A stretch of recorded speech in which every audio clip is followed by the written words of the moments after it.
Uh, Okay, hey Brent. So let's talk about yesterday, which for people who are listening later, because I think it's important to go back and pull out your charts and look all this over. It's, May 12th. May 12th. It'd be May 12th. Today's the 13th. So yesterday, May 12th, we're looking at just a fear is spiral. We've had how many trend days down in a row have we had at this point? Two or three? Yeah. Okay, so just a ridiculous mess of just selling lately. And one of the things that we noticed during the COVID bottom was that oftentimes what you get is people start selling the best stuff at the end. So I watched the market breadth. That as I look at issues up 4% versus issues down 4%, and that's just there's a million ways to do it, but that's That's a basically great tool. yeah, it's nice too. I got that from StockB. So the StockB is a great place to go and pick up little tidbits like that. And you can get overwhelmed by message boards and other people's ideas, but if you can find something for you, it's a good place.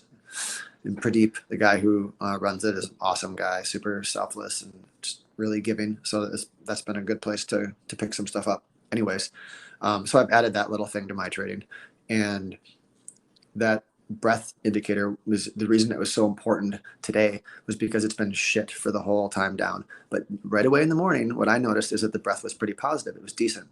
There was more issues up 4% than down.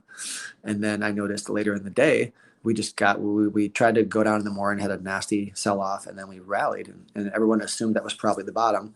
And then it failed and went all the way down and made new lows again. So I'm just kind of setting the stage right now. Then I'll hand it over to you here. But as we were going down to the lows, we were talking on the phone, and we noticed that the breath was still pretty positive, which was really rare versus what we've been seeing. But we noticed that the indexes are so dominated, everyone knows this, by Apple and Tesla and Microsoft and AMD and Nvidia, and all those companies were really weak. But all the other companies I've been watching that are fairly relevant were strong. We're stronger. So a lot Yeah. of that stuff has been hit 80, 70, 80% already. So our thesis was this looks ugly as hell, but if Apple and Microsoft and these can just stop going down, we can take off because there's nothing else to hold the index down here. And right around, with an hour and a half to go, and you can talk about the timing because you really nailed the timing. You started to see Apple make a new low and then come right back up after that instead of little consolidation. And the same thing with Microsoft. And you started to see a base form in Nvidia and AMD on like a 1 minute chart. And that's when you and I felt like, okay, we need to start getting long because I think this is over. Right. So the thing we kind of led into it is it like the previous 3 days, or the previous 2 days had seen just massive selling into the close, right? And so it was kind of like one of those things where like this market is I think the NASDAQ was down 20% from its highs from just the previous Thursday, which is a lot. So we're expecting there to possibly be a down move, right? Or an up move. And I started out the day thinking like, hey, we're going to get this big rally today. And I'm sure everybody else is looking for a rally too. And so we rallied right on the open, and I thought, all right, this is it. But then you made a point right around like 9 o'clock. You're like, this seems really early, and it doesn't seem like it should be that easy for everybody. And they might come back down and test the buyers down there in the later on this morning. And so we started moving down, and I still wasn't fully convinced that was actually going to happen. But we talking about the VWAP again. Once the NASDAQ and the S&P both kind of went below their VWAP, I was like, I'm not sure about whether or not this buy is going to happen, right? Sure. And so then I think that was like maybe right like around 11. And so I said, I'm not trading this. I'm going to sit and wait because it doesn't feel right. And then when we made new lows, I was really like, kind of a little bit wary of it. But then I looked at my screen and you pointed out the breadth of the market. And I looked across my board, and a lot of the stuff I was watching wasn't really that bearish, even though we were down a couple hundred points in the NASDAQ and down 70 points in the S&P. I thought, And so you and I started doing some digging, and sure enough, it's Apple and Microsoft making new lows.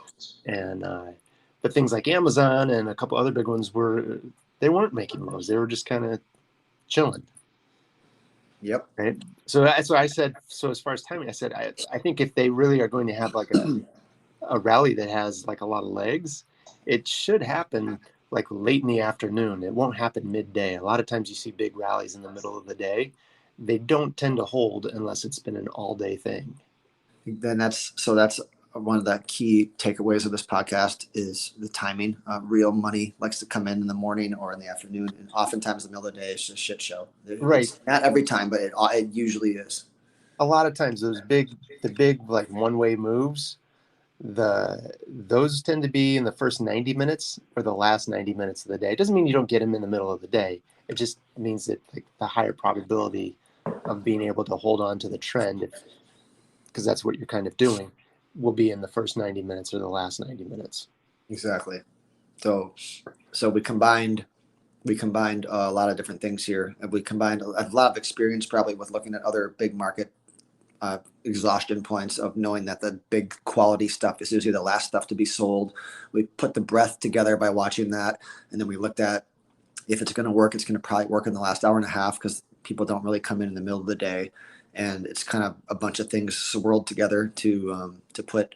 And then we've also been kicking ourselves a little bit today because we felt that was probably a really good swing trade entry also because of so much destruction, and we kind of maybe got a little too big, a little too early, and got bumped out of. At least I did some of those swing trades, and I had a good day trading day yesterday on this, but I didn't take a lot home overnight, and that's something I wanna work on next time. And I'm not trying to pick a bottom. That's not what this is about. It's about understanding why it bottomed that day, and this is a specific setup we're discussing. So it might seem like a bottom picking thing from the outside, but it's not. It's actually a very specific thing that evolved during the day. Right, and you're looking for large moves that are quick in one direction, Yep. right? And so if it's an up market, maybe you're looking for the downside. But this happens to be a down market right now, and so the up moves are going to be more violent Exactly. and bigger. So that's why that's what you're talking about. Yep. Exactly.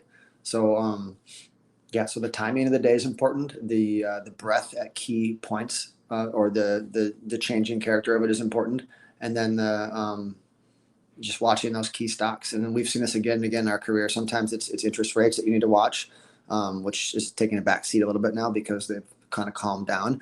Other times, remember in '08, it was the euro yen spread and the Aussie dollar, and it was European financials. And right now, it's these big tech stocks that are kind of the destruction vehicles, and having them kind of help us figure out when we're going to bottom. So it's evolving with what is important and timely. That's I think having the context around that and having those things up really helps you during the day. Absolutely. Great. All right. Talk to you later. All right, Brad. Okay. See you. Bye.